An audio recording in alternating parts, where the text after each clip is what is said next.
going on, guys? T-Mart here, and today I'm bringing you guys a second video kind of recapping the events of yesterday. So earlier this afternoon I put up a video talking about all the new information we got about the Xbox One. In this video, I want to talk about all the new information we got about Call of Duty Ghosts, because there was a ton of information that was revealed yesterday. I actually uploaded the behind the scenes video, but in this one I'm going to kind of condense it all for you, take all the interviews, all the outside sources, and put it all into one to update you guys on what's going on. So let's get right into it. Now, basically Infinity Ward said that they didn't want to play it safe and do kind of the easy thing and just make Modern Warfare 4 like a lot of people expected them to do.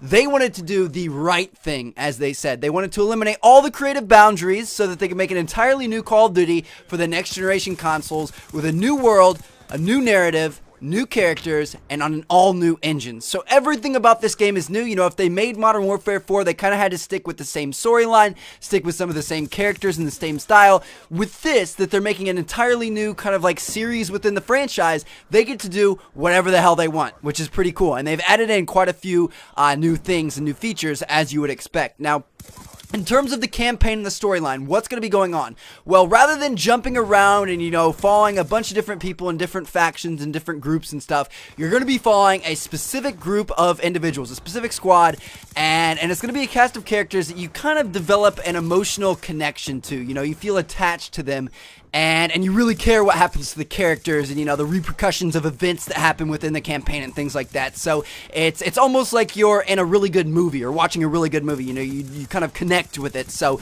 I think that's pretty cool, you know, because previously some of the Call of Duty campaigns have felt a little bit yellow brick roady, you know, a little bit distant. You didn't really connect with a lot of the characters up until Black Ops 2. I think Black Ops 2 did a really good job of kind of introducing this emotional depthness into the campaign.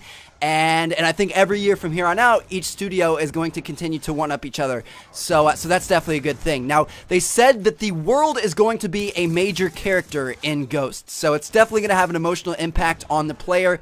Mark Rubin said that it opens up with some sort of mass event. I'm guessing like a terrorist attack, or it could be a natural disaster or something like that. But it kind of cripples America. You know, it devastates their military. The government is in disarray.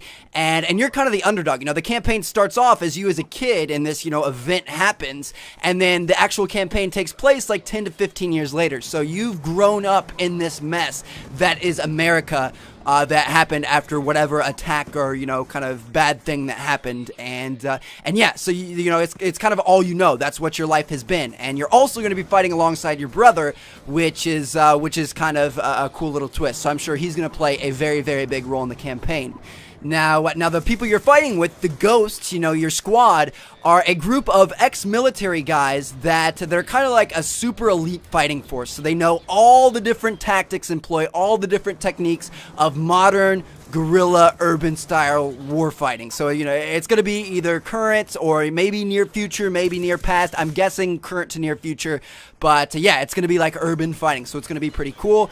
And then also on top of all that, another major introduction into the campaign is your dog as a part of your squadron. So he's a major addition to your squad, and he's no longer just like a kill streak or just, you know, an animal. He's actually like a teammate. You know, he sniffs out explosives, he protects the team, he has a periscope camera on his back that lets you, you know, see different things, and he can go ahead of the squad, and he's got an earpiece that he can listen to you and follow your commands. It's just, you know, he's a true player of the team, and he's very important, and I'm sure they're going to have a huge emotional twist with this dog. Like, I swear, if my dog dies in the campaign, I'll probably legitimately cry in real life, because that's the biggest, that's as big of a role as he's supposed to play in this. So that should be pretty interesting. So you're fighting in a group of elite operatives with the dog and your brother, which is pretty cool. That's kind of the premise of the campaign. Now, in terms of other stuff with this game, there's a new engine, and this new engine is obviously going to bring a lot of new features and, you know, upgrades to it. One of the main things is the graphics.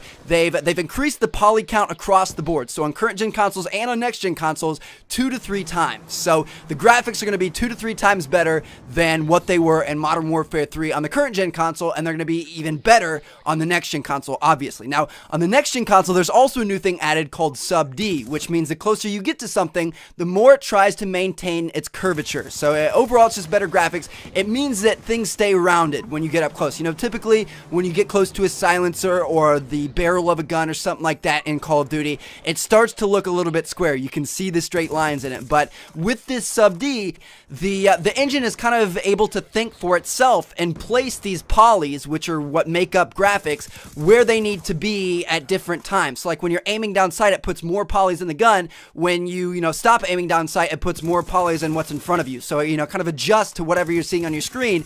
And overall, that means much, much better graphics, and it keeps the smooth curvature of things, which is obviously very important. So next-gen graphics are going to be incredibly better, 10 times better, 100 times better, 1,000 times better, whatever it is, as you guys could imagine with this new hardware. Now, not only do they just have better graphics in general, they've also got better features within the game. So there's going to be new animation features all over the place. There's a new mantle system, which instead of when you're running and sprinting and you try to mantle over something, instead of kind of stopping, that awkward stop, and going straight up in the air and kind of like clunkily getting over whatever it is you're trying to mantle, now when you're in sprint mode, you can just kind of like hop the thing all in one motion. It doesn't make that stop and awkward movement. You just kind of glide right over it, which is pretty cool. They've also added in the lean feature to the console side of things. They had this on PC, but it's going to allow you to lean around walls, so only your upper body is exposed rather than your full body, which is pretty cool. I'm actually interested to see how they do this on the controller, like what button combination makes you do that.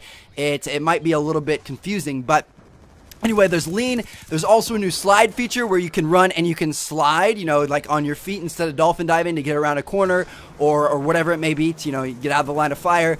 And then also there's a bunch of new stuff within the map. There's like interactive smoke, AI within things in the map, like fish in the underwater levels that make them swim away from you when you get near them, and all kinds of stuff. It adds to the realism of the game. So, overall, obviously, on the next-gen consoles, this game is going to be a lot more advanced in pretty much every way possible. Now, moving on, what have we learned about multiplayer in the past couple of days? Well, we actually got quite a bit. So, multiplayer obviously has been completely revamped, and they let us know about a couple of cool new things that they've added. So, one is dynamic maps. Now, they said they wanted the maps to be more interactive and more asymmetrical, not one finite thing that never changes. They want to mix it up and make these maps, be able to have different events within them, like these logs falling, as you can see right here. And they said, it's got everything from big earthquakes to floods to player-driven actions like opening doors or setting off explosive traps or anything like that. And all these things are just meant to kind of change the flow of the map throughout the game and keep it fresh and just make things different. So, I don't know, this, it sounds interesting, it's kind of like, interactive features like Scooter the Train on Express and Black Ops 2.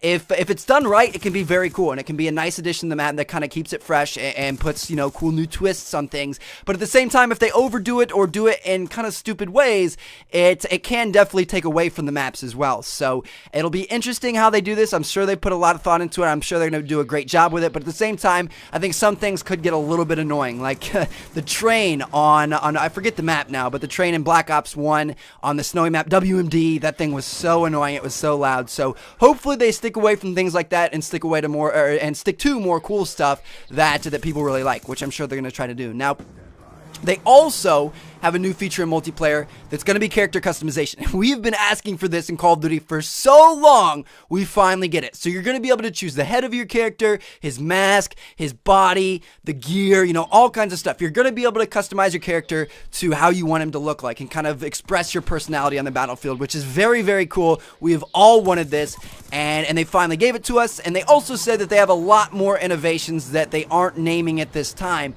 that we will find out in the near future. So as soon as they start leaking that stuff, I will cover it for you guys, and it should be cool to see the other new, kind of features and stuff that they've added to multiplayer. Now, all of this aside, all these new features, all this cool stuff, hopefully it all turns out well. This is still going to be Call of Duty. It's still going to be 60 frames per second. It's still going to be low latency controls. It's still going to be that super smooth game that we all know and love, just improved on the surface. It's still going to be Call of Duty, which is awesome. That's what I love about Call of Duty. It never changes. It always feels the same. It's just, it's got new stuff added into it every year. So that's definitely a good thing. I know a lot of people say it sucks that Call of Duty never changes and it stays the same thing. It's just rescanned.